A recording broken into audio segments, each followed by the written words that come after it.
Well, Razorback fans, it was signing day for the Razorbacks in college football. I don't know if you knew about it. It was in all the papers. And the Razorbacks actually got some nice surprises and some good news. So let's talk about it on today's Locked On Razorbacks podcast.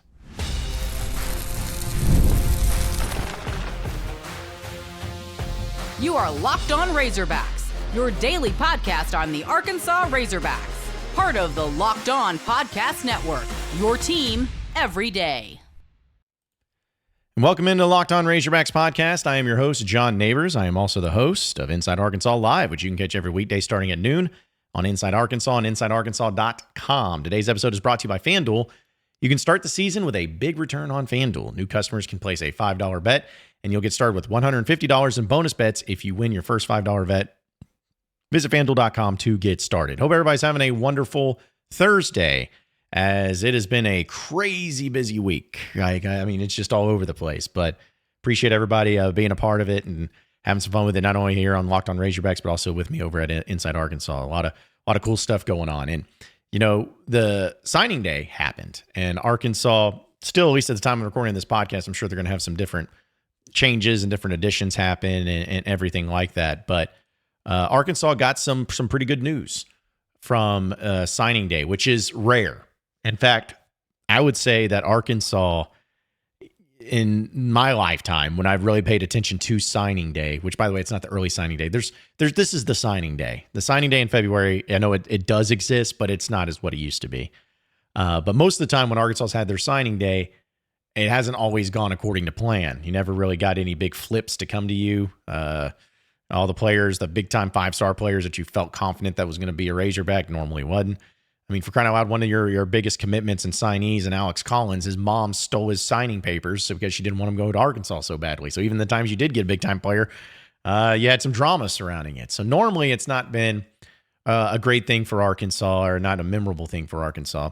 And I want to reiterate before I get into it, I'm not saying right now with this year's class that it is insane, great, grand, wonderful, the entire program's turned around and Arkansas is suddenly all in and going to go out there and win 10 games next year.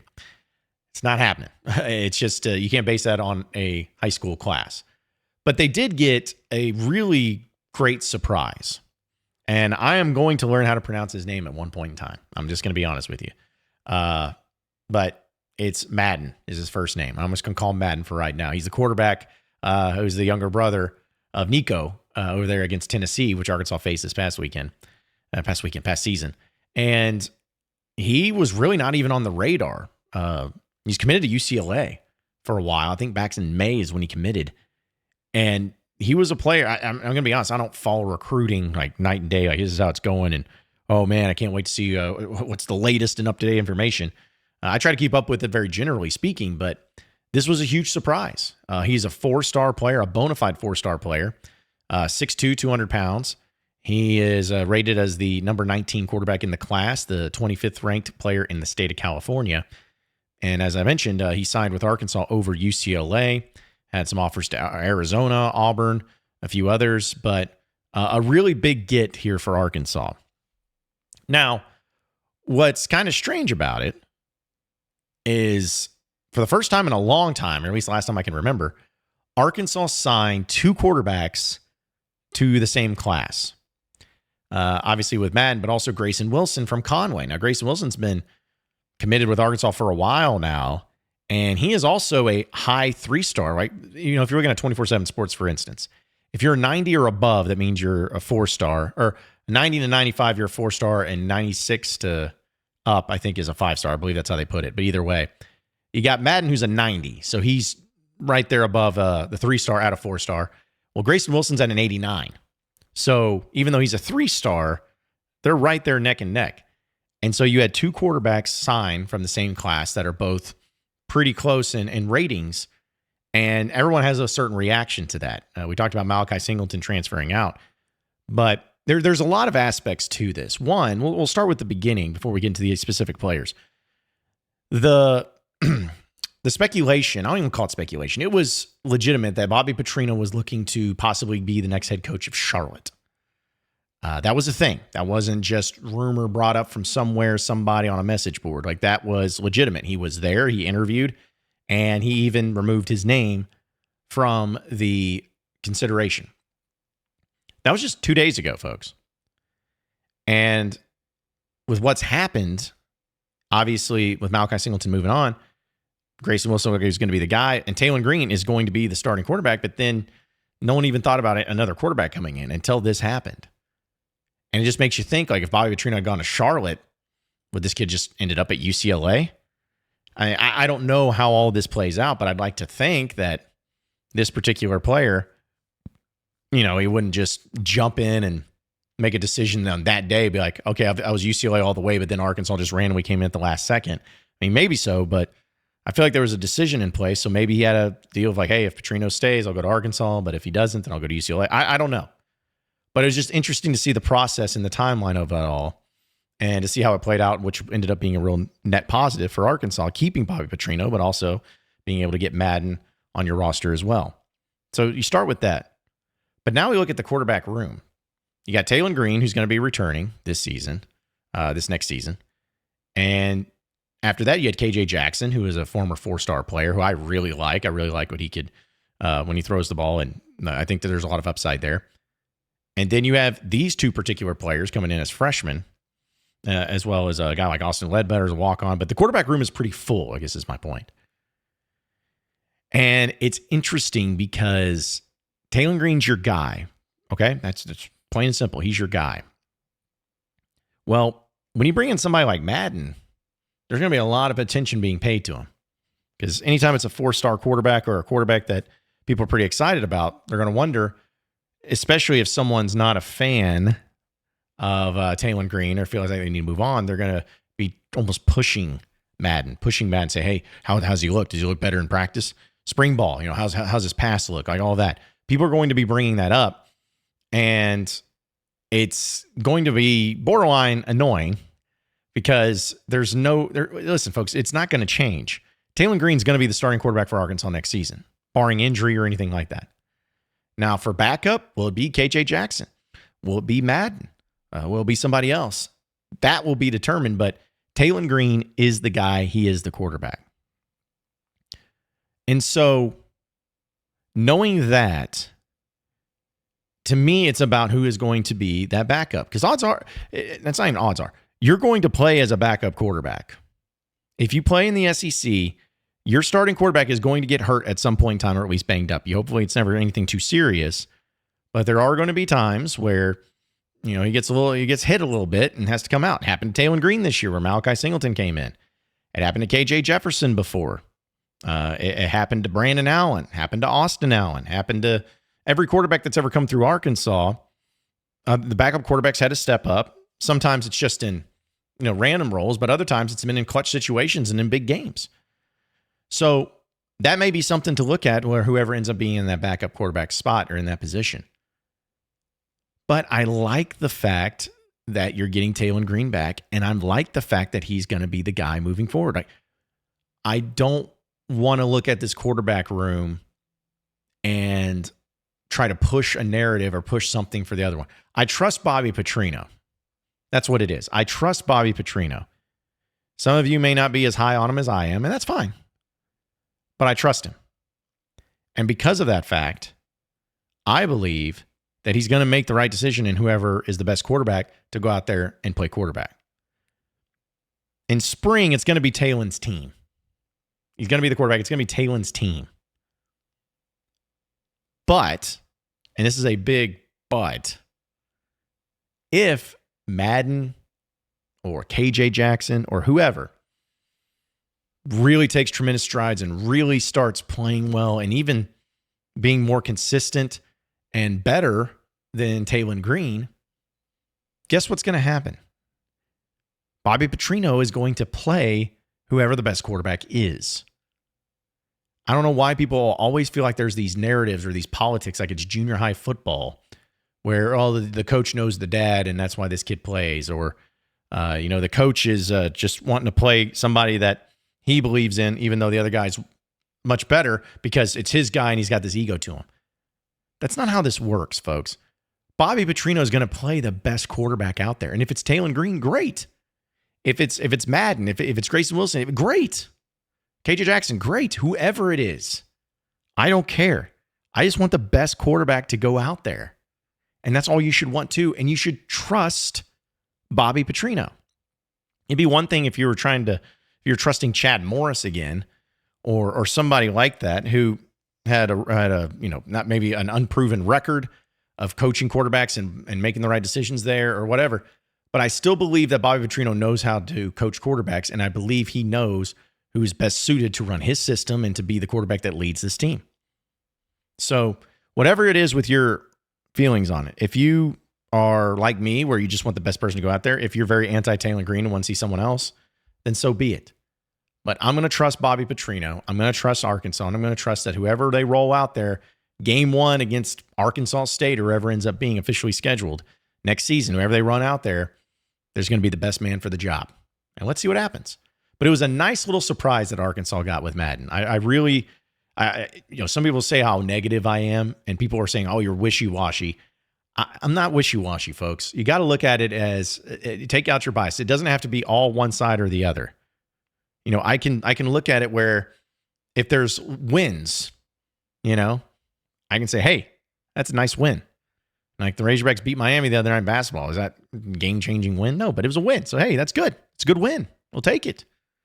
It's the same thing when it comes to these recruiting battles. Like, if that was a good get by Arkansas and having a nice flip on signing day, I'm going to say, hey, that's a good one. Good job. But so many times people get wrapped up as like, oh, you got to be I'm so anti-Sam Pittman that no matter what happens, no matter what gets done, it's bad. Oh, he signed a player. That's bad. That guy sucks. Or, that's just not how it works. That's not the real world. So just keep that in mind, folks. Just keep that in mind. You got to call out wins are wins, losses are losses. And I'm not trying to toot my own horn, but that is something I try to pride myself in, where I'll call out if something's crap or if something's good. This was good. Not great, not changing everything, but it was good. It was nice. But I do want to talk about one specific player, the number 1 player out of the Razorback class on defense, Tavian Wallace. Got to talk about him, and we'll talk about that and more. So coming up next here on the Locked On Razorbacks podcast, stay with us. All right, all you Razorback fans, I got to tell you about FanDuel. It's the America's number 1 sports book, and you got to get ready to tackle that NFL action. Right now, new customers can bet $5 and get $150 in bonus bets simply if your team wins. The FanDuel Sportsbook app gives you everything you need to place live bets on all NFL, all college football, college basketball, all in one place. So when you get a hunch in the middle of the game, you can check out the latest stats, view live play-by-play, and so much more on the same page where you place your bets. Just visit FanDuel.com to join today. You'll get started with $150 in bonus bets if you win your first $5 bet. That's FanDuel.com. Never waste a hunch. Make every moment more with FanDuel, the official sportsbook partner of the NFL.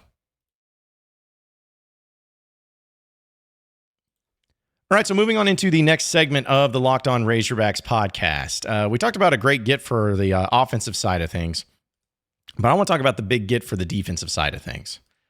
Tavian Wallace. So this is a player that has been committed to Arkansas for quite some time.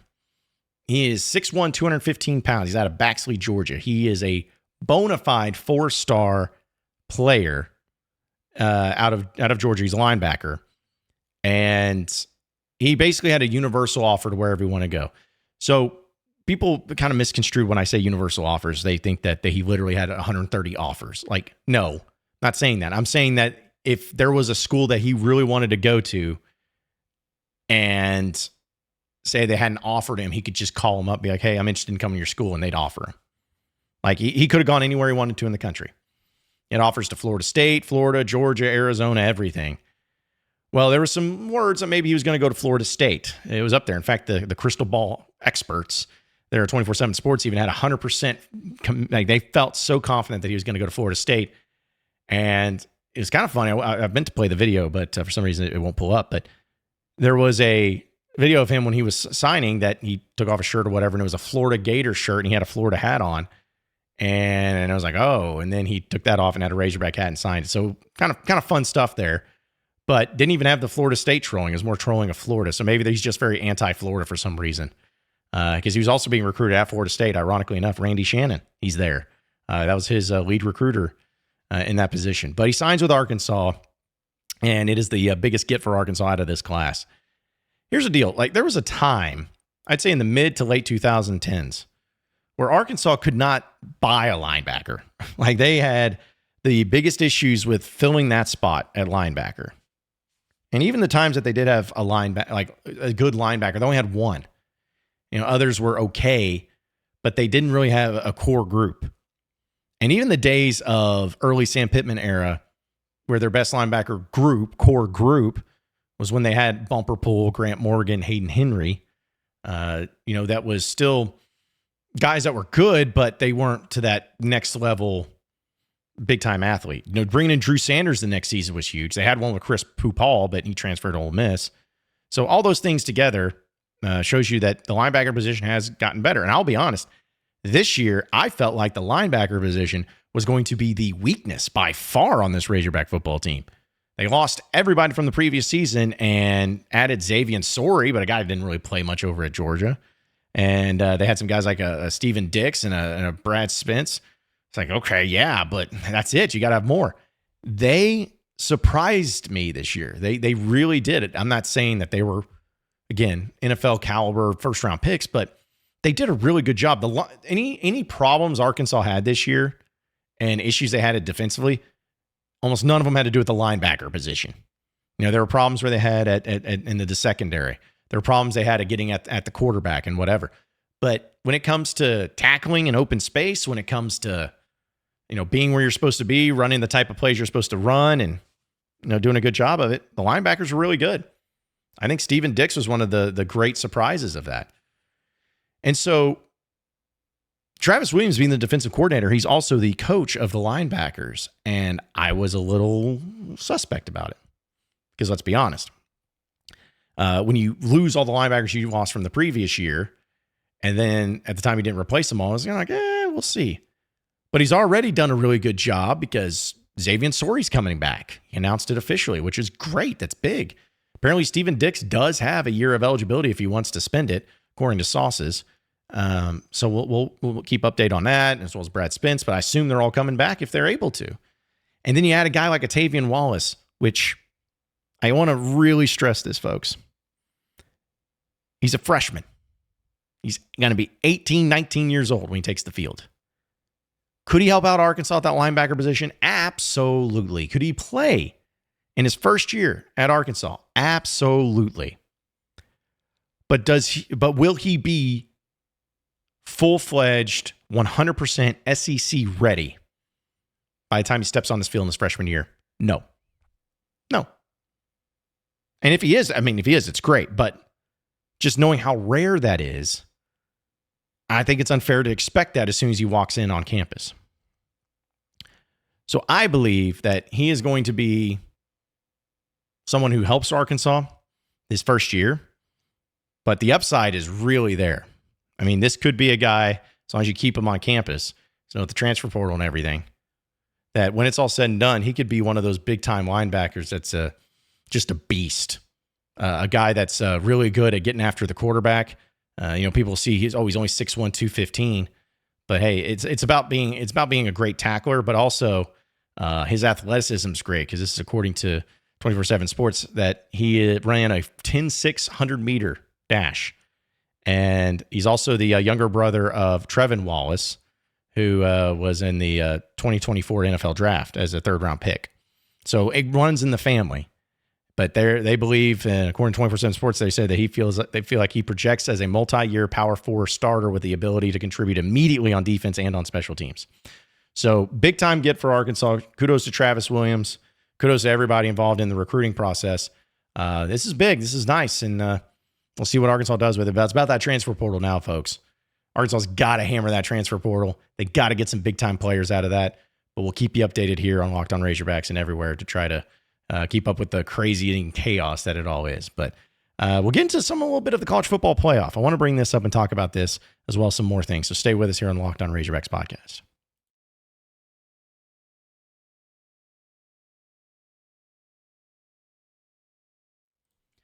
All right, so final segment here on the Locked On Razorbacks podcast. So, folks, the college football playoff isn't officially set. We got conference championship games this weekend, but it's weird because the way that it's all ranked out, people, when I say people, there are so many that have issues with the way it's set up in that, 9 range, 10 range, 12 range, 11 range, whatever it is, that it's got people up in arms. And even some people said from the committee that it doesn't really matter what happens in the conference title games this weekend. It's pretty much set in stone.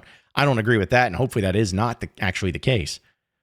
But I love chaos, man. I love the chaos. I love the possibilities and everything. And so here's what it looks like if the college football playoff were to happen today. This isn't a simulation. This isn't a prediction. This is actually the rankings for college football and the playoff rankings.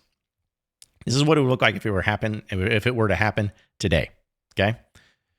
The first round matchups, you'd have a 12-seeded Arizona State versus a 5-seed Penn State, where the winner of that game would take on the 4-seed Boise State. That's right. The 4-seed Boise State would get a bye week. Taylor Green's former team. Penn State would be in a great position for that one, I feel, but James Franklin also sometimes falls short. We'll see. Another one that would be probably the most fun would be the 9-seed Tennessee going to Columbus to play Ohio State. So Tennessee, Ohio State, and the winner of that game faces Oregon. That is, to me, without question, the most difficult one to be a part of. Because those are 3 good teams. Ohio State's kind of sus a little right now, but I could see either one of those 3 teams making it to the next round. Then after that, you got the 11-seed Alabama going to the 6-seed Notre Dame up there in South Bend. And the winner of that game would play SMU. I don't want to hate on SMU because Rhett Lashley's done a great job, but man, that'd be a good situation if you're Alabama as that 11 seed. If you could just get by Notre Dame and then beat SMU, you at least get to the semifinals, which should be something you feel pretty good about. And then finally, Indiana, the 10 seed, which is a great story this year. They'd be facing off against Georgia over there in Athens as the 10 seed versus the 7 seed. And the winner of that game would face Texas. So very, very likely that you could see a Georgia-Texas rematch where Georgia beat the brakes off of Texas before. But who knows what could happen with Indiana. So that's what the playoff looks like. Now, a lot of people feel a certain way about this. To me, I love it because this is what makes it wild. I could literally see half of this field, six of these 12 teams, winning a national championship. I would not be surprised if Oregon won the championship. I would not be surprised if Georgia won the championship, if Bama won the championship. No, I wouldn't. Would I be surprised if Texas won it? No, I wouldn't like it, but I wouldn't be surprised. Then I'm not saying none of these other teams could win it, but SMU being in there, Boise State being in there, Arizona State being in there, Indiana being in there. Those are just crazy stories. And that's another thing too, folks, man. Like, everyone talks about, how to get to the playoff and everything. Like, Arizona State is going to more than likely be in the playoff. Indiana is going to be in the playoff. SMU, Boise State. And you tell me that Arkansas can have a chance at any point in time to get into the playoff? I know the SEC is difficult, but I don't know. I love chaos, and I love the fact that it's going to be 12 teams and everything this year. And real quick, folks, to change subjects on a little bit more somber note, I wanted to address this and bring this up because I've had a lot of people reach out to me about it, and I'm not going to go into details on it. But John Calipari mentioned it in his press conference the other day after Miami, and I feel like now that people kind of are aware of it, I can at least speak a little bit on it. My very, very good friend and colleague, Bob Holt of the Arkansas Democrat Gazette, a lot of you know him. He's in need of your prayers. Just to be honest, he's not doing well health-wise. Said I won't get specifics on what it is or what happened, but he's in pretty bad shape right now. And it just kills me inside. It's gut-wrenching. I love Bob Holt with all my heart. We've traveled a lot of places together, covered games together. We've hung out a lot. He came to Leroy with Inside Arkansas when we were hanging out over there. We talked all the time, and he's just a one of one. He's one of the best human beings I've ever known. And he's just he's not doing well. So that's all I'll say about it, because again, the family asked for discretion on this, and I know that there's a lot of stuff being said on social media and everything, which just to be honest, folks, like just if you know something, if you think you know something, just don't say it on social media. Wait until the family can say something, or at least the family gives you a go ahead. But just, try to have some respect for that. That's all I ask. But again, I don't know if you're the praying type, that's fine. Like just vibes, prayers, thoughts, however you want to put it, but just please send them Bob Holt's way. I'm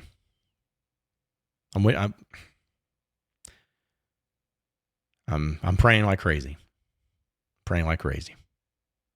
Hopefully he pulls through. Love you, Bob. And can't wait to see you again, my man. Appreciate all of you listening in and watching into the Locked On Razorbacks podcast. Be sure to like and subscribe to the podcast on iTunes or on Google Play. You can also get after me on Twitter at John Neighbors Show for any questions, comments, concerns that you may have. We'll keep it going from there. Same podcast time, same podcast channel tomorrow afternoon. Have a great rest of your day, everybody. We'll see you then.